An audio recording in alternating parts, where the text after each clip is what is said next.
Amém? Graça e paz. Bíblia aberta, Lucas 1:78. Nosso tema, um coração exposto ao sol. Lucas 1:78. Como Deus tem sido bom, misericordioso, maravilhoso Deus. Presença de Cristo na nossa vida.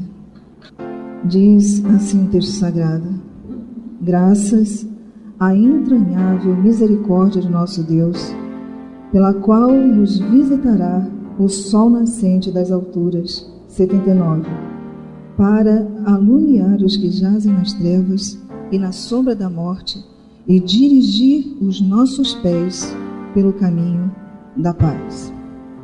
Esse texto fala do cântico de Zacarias, pai de João. Ele vem falando, profetizando, falando a respeito de João Batista, e no meio da profecia o Espírito Santo vai falar do nosso Senhor Jesus. Falando do Senhor Jesus, ele descreve Jesus, ele apresenta Jesus como o sol nascente das alturas. Jesus é o nosso sol, o sol nascente das alturas. Nosso tema, um coração exposto ao sol. Que sol? O sol nascente das alturas. Que não é só uma fonte de energia, que não é só um brilho intenso, que não é só uma estrela, mas é o sol que nasce das alturas. Que alturas? Do próprio Deus. O nosso coração ele está exposto e estará exposto ao sol nascente das alturas. Queria que você abrisse sua Bíblia em Isaías 9:2. Esse sol nascente das alturas, ele veio da parte de Deus, ele é o próprio Deus, Jesus, e ele veio com uma missão, uma função, uma determinação da parte de Deus. Isaías 9:2. Juntos podemos, diz assim: o povo que andava em trevas viu grande luz. Que luz é esta? A luz que Zacarias profetiza, o sol nascente das alturas. O povo que andava em trevas viu grande luz, e o povo os que viviam na região da sombra da morte, resplandeceu-lhes a luz. 6, ainda aí no versículo 6, diz, vamos mais uma vez ouvir quem é esse sol. Diz, porque um menino nos nasceu, um filho se nos deu, o governo está sobre os seus ombros, e o seu nome será Maravilhoso, Conselheiro, Deus Forte, Pai da Eternidade, Príncipe, o sol nascente das alturas. Também é maravilhoso, Conselheiro e Príncipe da paz. Quem é este? Jesus. Sua Bíblia aberta, Apocalipse 1:16. Não estamos nas trevas, não estamos no frio, não estamos sozinhos. Existe alguém maior, melhor. Apocalipse 1:16 diz, podemos? Tinha na mão direita 7 estrelas, e da boca saía-lhe uma afiada espada de 2 gumes. Olha só, diz, o seu rosto, Jesus ressuscitado, então ele aparece numa visão a João e diz, o seu rosto brilhava como o sol em toda a sua força. Que visão maravilhosa! A visão de quem? De Jesus, do príncipe da paz, do sol, na nossa justiça, o sol de Deus para nós. Mas a Bíblia ainda fala mais um pouquinho, 2 Coríntios 4:6. Se você entende que você é iluminado por este sol, as coisas vão ficar tão diferentes. 2 Coríntios 4:6. E diz o texto sagrado, porque Deus quem disse, das trevas resplandecerá a luz. Ele mesmo, o mesmo Deus que concedeu lá o sol, Ele mesmo faz, Ele mesmo resplandeceu em nosso coração para a iluminação do conhecimento da glória de Deus, aonde? Na face de Cristo. A face de Cristo o sol da nossa justiça, o sol que veio iluminar, dissipar, acabar com as trevas. Um coração exposto ao sol. Eu ouvi um adágio, um ditado muito bonitinho que dizia assim: o mesmo sol que amolece a cera endurece o barro. Alguém já ouviu isso? Mas é bonitinho, né? O mesmo sol que amolece a cera endurece o barro. E eu vou falar o oposto. O mesmo sol que amolece a cera endurece o barro. Eu quero chamar a atenção para vocês, eu quero chamar a atenção no sentido de o mesmo sol que amolece a cera. A gente podia falar do barro, já que somos vasos de barro, podia. Mas eu quero, o Espírito Santo quer nesta manhã, chamar sua atenção para a experiência do sol que amolece a cera. Quando a gente pensa numa força, numa energia, num calor que faz a cera desmanchar, vem a ideia do que o Jesus falou lá pra gente, lá no Salmo 22:14. O sol que amolece a cera. E eu tenho certeza que Deus, o Espírito Santo, chamou pessoas nesta manhã para entender que é o sol da justiça que tem o poder de amolecer a cera. Salmo 22:14 diz, como Deus tem sido, diz o Salmo, Davi, ele então fala, ele profetiza, ele fala daquilo que aconteceria com Cristo. Ele diz: derramei-me como água, e todos os meus ossos se desconjuntaram. O meu coração fez-se como cera. E o que aconteceu? O meu coração derreteu-se dentro de mim. O sol veio sobre a cera. E o que aconteceu com a cera? Mas que cera é esta? Que cera é esta?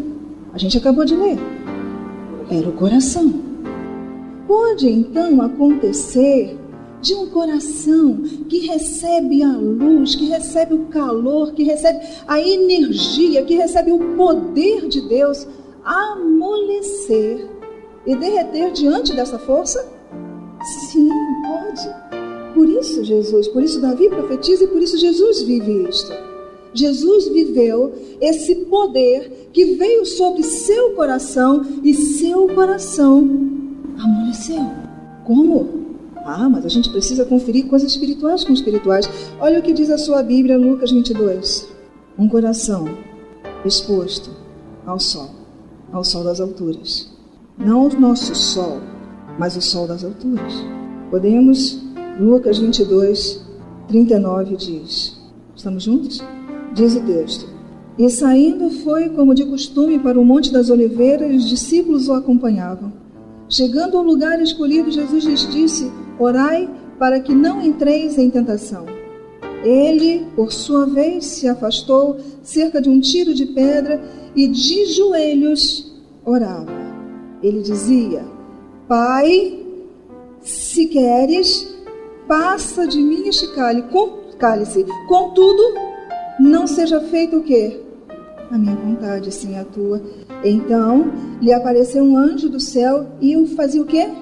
44 diz, estando em agonia. O meu coração se derrete como cera. Quando o meu coração se derrete como cera? Quando o meu coração está em agonia. As pessoas que nunca experimentaram isso certamente não sabem o que é isso. Se você nunca passou por uma grande angústia, grande agonia, você não sabe o que é isso. Mas quem já passou sabe. Quem já esteve na iminência de perder um ente querido, perder seu casamento, perder seu emprego, perder, sabe o que é sentir o coração como se estivesse derretendo, como se não tivesse mais forças. A Bíblia diz, estando em agonia, orava mais intensamente e aconteceu que seu suor, olha, era de verdade, era de dentro, era humano, se tornou como gotas de sangue. Era angustiante. A Bíblia diz, estando em agonia. Mateus 26, um pouquinho mais atrás, ele vai em Mateus vai falar um pouquinho mais desta agonia.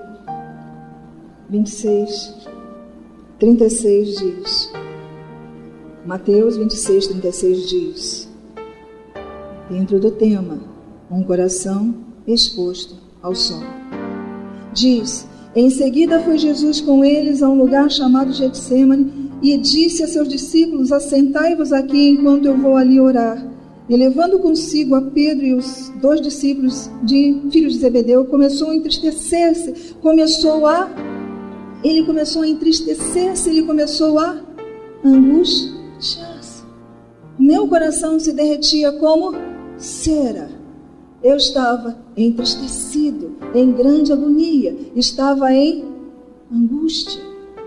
A Bíblia diz, ele estava entristecido e angústia. 38 diz, a minha alma está profundamente triste até... Veja como estava Jesus, coração derretido. O que é um coração derretido? Profundamente triste, tão doído, que diz a Bíblia que ele chegou a transpirar gotas de sangue. Era verdade. Ele não estava fantasiando, já que eu tenho que ir para a cruz, então aqui eu vou fazer que eu estou muito triste, que eu estou muito comovido, ou que eu estou meio mexido. Não, ele estava de verdade. Era a dor que ele sentia, era a angústia que ele sentia, era verdade aquilo. Ele estava vivendo. Ele não estava falando de uma dor, ele estava vivendo aquela dor. E aquela dor tinha uma causa. Lembra que o nosso tema é exposto ao sol. Esse Jesus que é o nosso sol, ele era o sol, porque Jesus é a glória, a face de Jesus é a glória de Deus, é a expressão exata de Deus. Esse sol que queima e que faz o nosso coração derreter como cera, é a própria vontade de Deus, é o próprio Deus para a nossa vida. E diz a Bíblia que lá estava Jesus, exposto ao sol que ele mesmo era, pois é o próprio Deus. E diz a Bíblia que diante da luz do sol, que é a própria palavra, que é o próprio Deus, ele estava o quê? Profundamente. E a oração dele tinha alguma coisa a ver com a tristeza, porque ele diz assim, que não seja feita o quê? A minha, mas sim a tua. Então por que ele estava profundamente triste? Porque ele estava e ele precisava, o que era exigido dele? Fazer o quê? A vontade de Deus. Porque é profundamente triste, porque a nossa carne não se converte, a nossa carne não tem prazer em fazer a vontade de Deus. Qual é a carne que quer deixar de ser mentirosa? Qual é a carne que quer deixar de ser adúltera? Qual é a carne que quer gostar de ser traidora? Nenhuma quer. Qual é a carne que quer levantar e orar de madrugada? Qual é a carne que quer se consagrar a Deus? Você conhece alguma carne que queira isso? Não, porque se conhece, estaria contra a Bíblia. Porque a Bíblia diz que a nossa carne não se sujeita à vontade de Deus. Não pode. Mas diz a Bíblia que ele estava exposto ao sol, que era ele mesmo. E esse sol fazia o coração, porque o salmista diz, derreter como cera. E quando o nosso coração se derrete como cera? Quando nós somos postos para fazer o quê? A vontade de Deus. E todos que já foram expostos ao sol da justiça, ao sol nascente das alturas, sabem que o coração fica assim. Como é difícil perdoar alguém que machucou. Como é difícil perdoar. Como é difícil ceder. Como é difícil caminhar. Como é difícil retroceder. Como é difícil abrir a mão e perder. A Bíblia diz que a gente tem que perder para ganhar. Como é difícil. Mas diz o texto sagrado, e ele falou, minha alma está triste, e triste até a morte, mas que não seja feita a minha, e sim a sua vontade. Olha o que diz o texto sagrado, Hebreus 12, 5. É tão importante que eu entenda que o mesmo sol que endurece o barro, ele amolece a cera. E nós até entendemos, eu sou do Senhor, eu sou vaso de barro, eu sou fortalecido, moldado pelo Senhor. Mas esse sol também amolece, também derrete, para que uma vez derretidas, possamos ter a forma que Ele quer. Não nos conformando com esse século, e sim com a vontade de Deus. 12, diz o texto sagrado. 12:3 diz, considerai, 12:3 diz, considerai, pois, atentamente, juntos, aquele que suportou tamanha oposição dos pecadores contra si mesmo, para que não vos fatigueis, desmaiando em vossas almas. É disso, desmaiar, e aí o Espírito Santo confirma. A imagem que a gente faz quando você tem a cera, vamos imaginar uma vela, então ela é exposta ao calor, ela começa a se desfazer, não é? Não é isso? Ela começa a desfazer e ela vai ficando sem forma, ela vai sendo queimada, o pavio vai sendo queimado, ela vai ficando sem forma. E parece que o texto, ele busca essa imagem. É como se fosse uma pessoa fazendo o quê? Se desmanchando. E o texto usa que palavra? Desmaiando. Não é? Estamos muito bem aqui, fortes, muito bem. De repente, já chega a exaustão, você já não dá conta de si. E quando no meio de todo mundo, você simplesmente faz o quê? Desmaia, apaga. Não é assim? Aí perdeu aquela força toda, estava bonito, estava de terno, estava elegante, estava arrumado, estava com o sapato da moda, estava todo bonitão, mas acabou, porque aí você desmoronou, você fez o quê? Desmaiou, você fez o quê? Perdeu a forma. A cera fez o quê? Derreteu. E é isso que Deus quer falar no nosso coração. Porque quando somos expostos ao sol, a cera, a vontade de Deus, pode fazer o quê? Derreter dentro do nosso coração.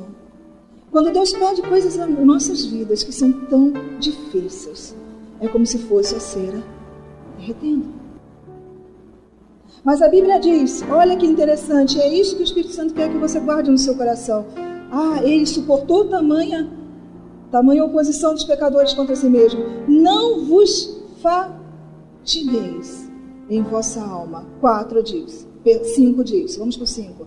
E estáis esquecidos da exortação que diz, olha aqui, onde é que entra esse calor, essa força, essa energia que faz o nosso coração se derreter. Estáis esquecidos da exortação de que como filhos discorre convosco. Está escrito, tem uma palavra que vem para o nosso coração. Filho meu, não menosprezes a correção que vem do Senhor, e não o quê? E não desmaies. Porque, quando por ele é reprovado, porque o Senhor, o que acontece? O Senhor corrige a quem? O Senhor corrige a quem ama, e ele faz mais o quê? Então, quando essa luz incide sobre as nossas vidas e ela é tão forte, e a gente diz, que é isso, meu Deus, não é para mim, não pode ser. Pode ser? Pode ser.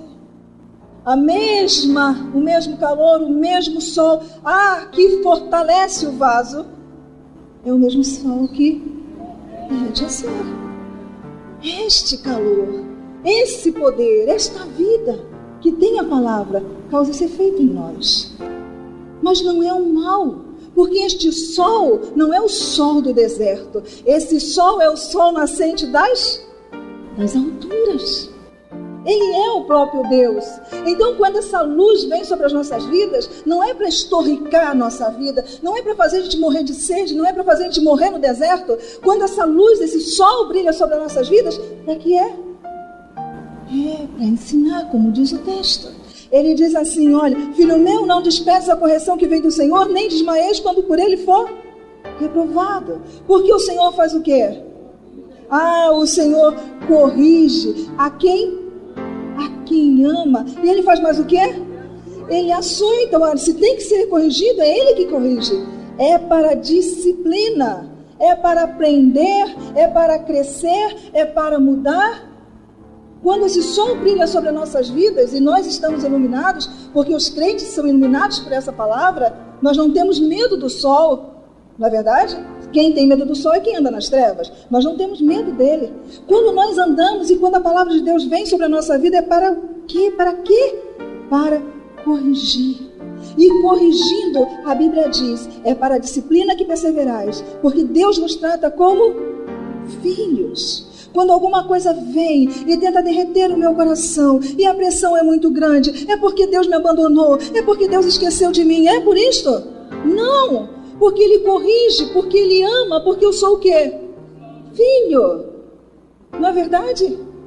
Quando você vê um filho errado, você às vezes tem que ser duro, não tem? E você faz isso porque você ama. Assim Deus faz conosco. Ele corrige porque Ele ama. Não há dúvidas nisso. Deus é amor. Então diz o texto sagrado que riqueza, diz assim, 7. Mas se estáis sem correção, de que todos se têm tornado participantes, logo não sois o quê? Logo sois bastardos e não? Olha, se você não está sofrendo nada, é porque você não é filho. Como é que não pode bater no filho dos outros? Você tem um pai, só o teu pai te disciplina. 9 diz, além disso, tínhamos os nossos pais, segundo a carne, que nos corrigiam e nós os respeitávamos. Não havemos nós de estar em muito maior submissão a quem? Ao Pai espiritual. Quem é o nosso Pai espiritual? É o próprio Deus. O próprio Deus que colocou o coração de Jesus derramado como cera. Se o coração de Jesus se derramou como cera e nós somos como Ele foi, pode acontecer com o nosso coração? Pode. Mas é para mal? É para acabar com a gente? Para destruir a gente, jogar nosso nome, nossa vida no inferno? Não.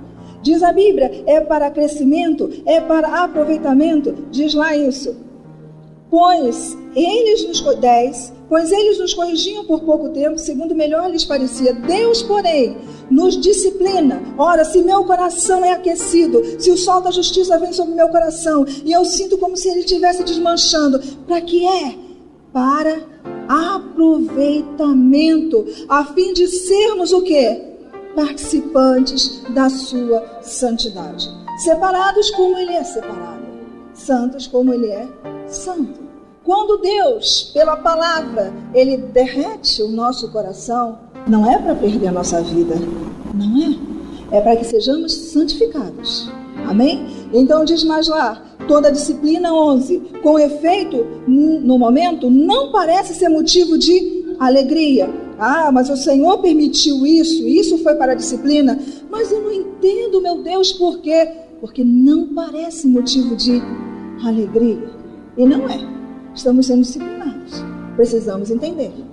Então diz a Bíblia, toda disciplina com efeito no momento não parece ser motivo de alegria, mas de tristeza. Mas depois, produz o quê? Agora eu entendo que todas as coisas de fato cooperam para o meu bem. Agora eu entendo que Deus tem o controle. Agora meu coração está em paz. Fruto pacífico, justiça aos que têm sido necessitados, frutos de justiça. Mas quando o sol bate sobre nós, olha o que diz. Por isso, 12. Por isso, restabelecei. Quando a luz de Deus bate sobre a nossa vida e o nosso coração parece que derrete dentro de nós, ou derrete de verdade, como foi de Jesus, tamanha angústia, tamanha a tristeza, diz lá.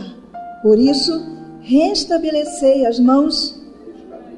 Quando a palavra vem para a minha vida, então você veio ao culto hoje, Deus fala ao seu coração, Deus não quer que você continue na mesma. Deus não quer que você continue abatido. Deus não quer que você continue angustiado com uma tristeza que você diz que vai te levar à morte. O que é que Deus quer através da sua palavra quando o sol bate sobre a sua vida? Ele quer. Por isso, restabelecei as mãos descaídas e os joelhos trôpegos. Fazei o quê? Agora nós estamos iluminados, nós não andamos mais nas trevas. Quem é que anda em caminhos tortuosos? Quem é que anda em caminhos confusos? Quem está nas trevas. Mas o sol de Deus, que é Jesus, brilha sobre a nossa vida. Então diz, fazei caminhos retos para os vossos pés, para que não se extravie o quê? E o que antes seja o quê? Curado. Deus não quer. Às vezes nós cocheamos. Quem é o manco? Quem é o manco? É aquele que faz o quê? Pisa, ele cochea, ele fica oscilando, para lá e para cá. A Bíblia fala, cocheando entre dois pensamentos. O manco espiritual é esse. É aquele que diz, pode ser, quem sabe? Pode ser, quem sabe? Mas não é pode ser, quem sabe. A palavra de Deus é em tudo verdade. Então eu não vou mais andar em caminhos tortuosos. Eu não vou andar manco. Agora eu vou andar firme em caminhos retos. Por quê? Porque o sol está me disciplinando para justiça, para aproveitamento. Não para injustiça, mas para a justiça e para aproveitamento. Então diz o texto sagrado, nós cremos nela. Fazei caminhos retos para os vossos pés, para que não se extravie o manco. Antes seja o quê? Como é que Deus vê então a gente? Quando a gente está mancando por aí, Deus vê a gente o quê? Doente. E Ele faz o quê? Cura.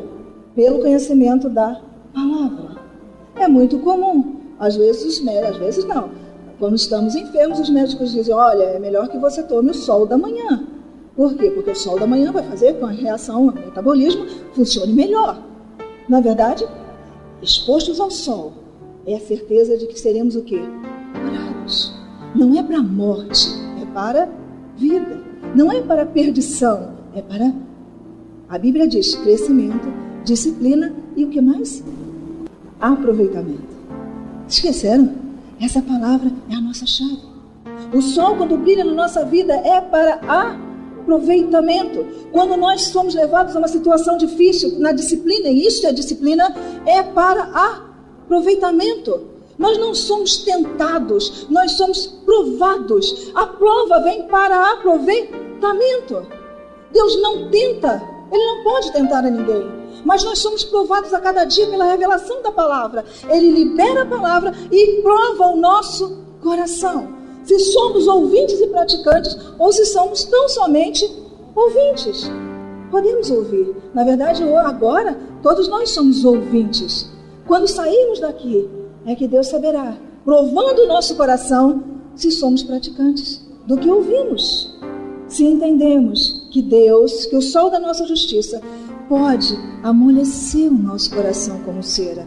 E não ser isto um mal, nem uma maldição hereditária, nem uma maldição qualquer. Simplesmente para aproveitamento. Existem coisas que não entram no céu. E nós precisamos nos livrar delas agora. Para aproveitar. Em santificar. O que é santificar? Separar. Quantas coisas nós precisamos separar? Volte lá em 2 Coríntios 4 e aí você vai entender como Deus quer que saibamos que de fato Ele tem o controle de todas as coisas. Se você tem sentido o seu coração angustiado como ficou o coração de Jesus, porque você tem que fazer a vontade de Deus, não tenha medo de fazê-la. Jesus sabe o que você está passando, você não está sozinho nisso. Olha o que diz o texto sagrado, 2 Coríntios 4, 1. Esse texto é rico, nós vamos passar, é o último texto. Pelo que, tendo este ministério, segundo a misericórdia que nos foi feita, não desfaleçamos. Pelo contrário, rejeitamos as coisas que, por vergonhosas, se ocultam, não andando com astúcia, nem adulterando a palavra de Deus. Nos recomendamos a consciência de todo homem, na presença de Deus, pela manifestação da verdade. Mas se o nosso evangelho ainda está encoberto, é para quem? É para os que se perdem. Então, se a luz ainda não está brilhando, é lá fora. Não é para a igreja, porque para a igreja é disciplina e aproveitamento. Diz, mas se o nosso evangelho ainda está encoberto, é para os que se perdem e ainda o que está encoberto, nos quais o Deus desse século fez o quê? Cegou o entendimento dos incrédulos, para que não lhes resplandeça a luz do evangelho, da glória de Cristo. Qual é? O qual é a imagem de Deus, a luz do Evangelho, a imagem de Deus. Essa imagem de Deus, ela aparece, porque nós não pregamos a nós mesmos, mas a Cristo Jesus Senhor, e a nós mesmos como servos, por amor de Jesus. 6 diz, porque Deus que disse, das trevas resplandecerá a luz, Ele mesmo resplandeceu em nosso coração, para a iluminação do conhecimento da glória de Deus na face de Cristo. Que tremendo Deus fez, Ele revelou para nossas vidas, porque as coisas acontecem conosco. Aí diz, Paulo continua falando, é a mesma coisa, é o mesmo assunto, e ele continua discorrendo, ele diz, temos, porém, este tesouro em vaso de barro, para que a excelência do poder de Deus seja de Deus e não de nós. Em tudo, olha o sol, olha a incidência do sol, olha o calor, olha a luz. Ele diz: em tudo somos atribulados, porém não angustiados, perplexos. Meu Deus, como é que isso aconteceu? Perplexos, porém não desanimados, perseguidos, porém não desamparados, abatidos, porém não destruídos, levando sempre no corpo o morrer de Jesus, para que também a sua vida se manifeste em nosso corpo, porque nós que vivemos, somos sempre você chora, sempre você se angustia por um filho, sempre você se angustia por um marido, sempre, a Bíblia diz, porque nós sempre somos entregues à morte por causa de Jesus, para que também a vida, cada dia que o sol vem sobre a sua vida, é como se você, imagina o medo da cera diante do sol, a gente tem, é como se todo dia existisse a possibilidade de sermos desmanchados ou de desmaiarmos, mas a Bíblia diz que é para aproveitamento. Então ele diz: porque nós que vivemos somos entregues à morte por causa de Jesus, para que também a vida de Jesus se manifeste em nossa carne mortal, de modo que em nós opera a morte, mas em vós a vida, tendo porém o mesmo espírito de fé que diz: eu criei, por isso é que falei. Também nós cremos e por isso é que falamos, sabendo que aquele que ressuscitou o Senhor também nos ressuscitará. Ora, se o sol bater, ainda que morramos, o que vai acontecer? Ele nos ressuscitará e nos apresentará. Ele vai trazer e vai mostrar, e tem obrigação de cuidar de nós, diz a Bíblia, porque todas as coisas que existem por amor de vós, para que a graça de Deus multiplicando se torne-se abundante em ações de graça. Então tudo que existe, tudo que acontece, não é para que seu nome seja desgraçado, para que você encontre uma tristeza, para que você tenha um nome enlameado, para que você seja mal afamado. Não é isso que a Bíblia diz. A Bíblia diz, é para a glória de Deus e para que haja abundante ação de quê? Ações de quê? De graça, sim, diante de Deus, diante dos homens. Aí vem o 16, isso tem que ficar no seu coração, porque para isso Deus te trouxe nessa manhã. Por isso, não desanimamos, pelo contrário, ainda que o nosso homem exterior se corrompa, ainda que diante da palavra de Deus, a luz de Cristo venha sobre a sua vida e o seu homem exterior se desespere. Como, meu Deus, eu vou deixar a outra mulher? Como, meu Deus, eu vou abrir mão desse emprego que é tão bom, que me dá tanto, mas que é uma coisa terrível de desonestidade? Como, meu Deus? Aí ele diz, ainda que seu homem exterior se corrompa, ainda que tenha que desmanchar ou desmaiar como cera, ainda que tenha que perder aquela forma, a Bíblia diz, ainda que seu homem exterior se corrompa, o nosso homem interior, por causa da palavra e da disciplina, o que acontece com ele? Ele se renova a cada dia. Aí ele diz para o nosso coração, porque a nossa leve e momentânea tribulação, ela não é um show de tristeza, ela não é um espetáculo de dor, ela produz para nós peso eterno de glória, acima de toda comparação. Por isso, não atentando nós, por isso nós não olhamos para o Getsemane, por isso nós não vemos aquilo que está diante de nós, por isso não atentando nós para as coisas que se veem. A Bíblia diz, mas para as que não se veem, porque essas são temporais. E as outras são o quê? São o quê? Para onde que eu olho? Para as temporais ou para as eternas? Porque ainda que estando exposto à luz do sol, que é a palavra de Jesus, que é o nosso próprio Deus, para onde nós estamos olhando? Para as coisas eternas, eterno. Você não é só uma carne, você não é só uma vida de 100 anos, você tem uma eternidade, você tem uma vida. Mas as coisas que não são boas têm que ser deixadas. Por isso Deus joga luz na nossa vida, Deus joga luz no seu casamento. Não é certo que um cristão viva brigando, não é certo que um jovem viva adulterando, não é certo que um jovem viva mentindo, não é certo que o empresário seja corrupto. Deus faz o quê? Ele joga o quê? Luz. E dói. Porque como corrupto você vai vender muito mais, como mentiroso você vai ter muito mais lucro. É lógico que vai doer muito. Mas você não atenta para as coisas que se veem. Porque as coisas que se veem são o quê? E as outras? Assim diz o Senhor, assim eu creio. Amém? Louva o Senhor, porque o Senhor é bom para nós. Bendito, bendito seja Deus, bendito seja Deus, bendito seja Deus. Aleluia, bendito seja Deus.